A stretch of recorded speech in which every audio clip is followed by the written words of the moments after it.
guys. All right. So it's Friday. This is the last day of this week, obviously. And so happy to report that we had another winning day. Not the one that I would have wanted, but that's okay. The market moved quite strong. And I will say that you're probably thinking that I probably caught the short. And I will say I was really pondering about taking the short today. But there were just so many things that made me hesitate based on the different levels that I had that I would expect to would have bounced. And so the risks for me, I just didn't really want to take it. But obviously the thesis of the short made sense. But again, nevertheless, I made my decision. I made peace with that. I'm going to show you some stats and then I'll kind of go over the trades quickly here.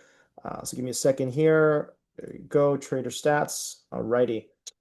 So you can see here now on the month so far.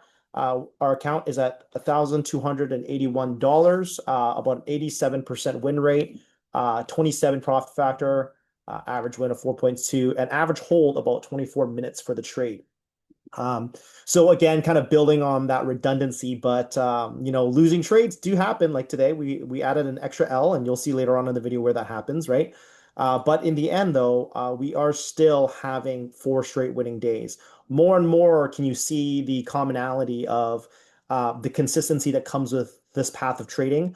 And also, for those following long enough, will know that obviously, if I was trading my original size, my size and profits on these would be much larger than this. So again, kind of building on the factor of today we work on building the craft so that we can hopefully one day, whether it's a year, 2, 3, 4, 5 years, however long it takes, we'll be able to scale so that these numbers can be worth more to us. Again, scoreboard is what this is in the end of the day, right? But the process of trading is what we really want to work on maximizing.